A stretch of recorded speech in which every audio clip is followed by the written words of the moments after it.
आज जो है ना ये सब कुछ एडजस्ट करने की कोशिश कर रहा है कि किसी भी तरीके से मैं फ़मीना से माफ़ी मांगूं, लेकिन जो वो आगे से फ़मीना जो होती है, जब एक औरत के दिल में जब वो नफ़रत पैदा हो जाए ना, मर्द जितनी भी कोशिश करने की कोशिश करे वो मकाम हासिल नहीं कर सकता। और इधर जो वो बहुत ज़्यादा दोबारा से रोशनी मुसीबत में पड़ चुकी है, और जब वकार को इस बात का पता चलता है तो वकार दोबारा से इससे पसंद होना शुरू हो चुका है। जो अलियान होता है ये फ़मीना के पास आता है, आकर बात करता है, इसको कहता है कि भाई जो होना था वो तो हो चुका है, प्लीज़ आप मुझे माफ़ करें। लेकिन फ़मीना ऐसे माफ़ नहीं कर पा रही होती। रोशनी जो होती है ये एक फ़ैसला नहीं कर पा रही होती। साकिब इसे बार बार तंग करता रहता है, बार बार इसे ब्लैकमेल करने की कोशिश करता है। तो जब भी रोशनी आती है वकार को बताने के लिए तो एक डर सी जाती है, एक सहम सी जाती है कि यार मैंने अगर वकार को बता दिया तो वकार के दिल में जो वो नफ़रत पैदा हो सकती है, जब मामला ख़राब हो जाते हैं। तो इसी वजह से बेचारी चुप हो जाती है और यहाँ से मजबूर होकर जो वापस चली जाती है। वकार पूछने की कोशिश तो करता है कि रोशनी क्या हुआ, आप मुझे कुछ बताएंगी क्या? तो आगे से रोशनी जो होती है ये दोबारा से जो वो बातों को घुमाती है, ये किचन के अंदर भी जाती है, सोचों में गुम होती है।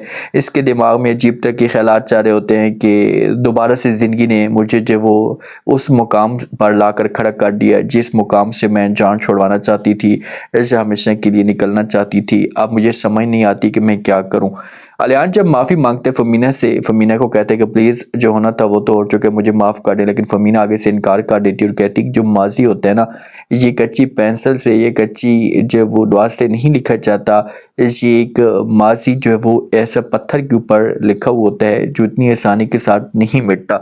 आपने जो कुछ मेरे साथ किया है ना, मेरे दिल में अब आपके लिए वो इज्जत या वो मुकाम हमेशा के लिए ख़त्म हो चुका है। तो बार बार आपको समझाने की कोशिश करती थी, कई दफ़ा मैंने आपके सामने रिक्वेस्ट भी की कि आप मेरी बात को माने, लेकिन आप है कि आपने मेरी किसी किस्म की कोई भी बात नहीं सुनी। तो अब मेरे दिल में आपके लिए मुकम्मल तौर पर एक नफ़रत पैदा हो चुकी है। अलियान जो होगा ये ज़रूर समझाएगा, दोबारा से रिक्वेस्ट करेगा, लेकिन फ़मीना साफ अल्फाज में इनकार कर देगी कि नहीं, अब मैं किसी किस्म की कोई भी आपके साथ बात नहीं कर सकती, किसी किस्म की कोई भी बहस नहीं कर सकती। साकिब जो होता है ये बार बार रोशनी को काले करता रहता है, इसके पीछे पड़ा हुआ है। अब रोशनी गलती यहाँ पर बहुत बड़ी कर रही है। रोशनी का हक बनता था कि ये वो किसी भी तरीके से वकार को बताती, जिस हिसाब से वकार इसकी फेवर में बात कर रहा है ना, तो ये बताती तो वकार इसका साथ देने के लिए तैयार हो जाता। अहमद ज्योति है, अब शहीर ने इसे जिस हिसाब से झंझोड़ा है या इनकार किया, तो अहमद को अपनी औकात जात आ चुकी है और ये अब घर के अंदर कोई न कोई घटी हरकतें करती रहती है। तो फ़मीना आकर इसके साथ बहस करती है, तो फिर जो वो एमा कहती है फ़मीना, क्योंकि फ़मीना ने ठान लिए कि भाई एमा को इस घर से निकालना है। तो अहमद जो होती है इसी वजह से बात करती, कहती कि भाई क्या इस घर में अब मुझे इसे लगना शुरू हो चुका है कि मेरी इस घर में किसी किस्म की कोई भी जगह नहीं है।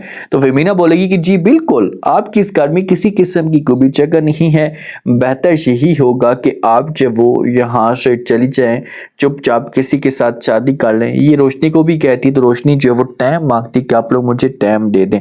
अब जब वकार को इस बात का पता चलता है, अब बात तो नहीं छुप सकती, वकार को किसी भी तरीके से मोबाइल पे देख सकता है सब कुछ, या ऐसे जो वो खुद ही जो वो साकिब भेज सकता है। तो रूम के अंदर रोशनी मौजूद होती है, वकार जो होता है ये शीशे को गिलास को जोड़ता है, इसके हाथ पे चोट भी आ जाती है और ये रोशनी के पास आता है, आकर बात करता है, रोशनी को कहते हैं कि रोशनी आप कम अज़ कम मेरे साथ जो वो ये बात शेयर नहीं कर रही थी, तो कम अज़ कम इस रिश्ते का तो लिहाज करती, मुझे बताती तो सही, आज मुझे बहुत ज़्यादा दुख हुआ है। तो ये बातें करके वकार यहाँ से चला जाता है। अब रोशनी अंदर से मुकम्मल तौर पर टूट जाती है कि ये मैंने क्या कर दिया। अगर रोशनी खुद बताती ना तो हो सकता है कि इसकी इज्जत तो हो जाती या बच जाती। अब रोशनी ने नहीं बताया, तो इसी वजह से इसकी जो ज़िंदगी है दोबारा से परेशानियों में जा सकती है।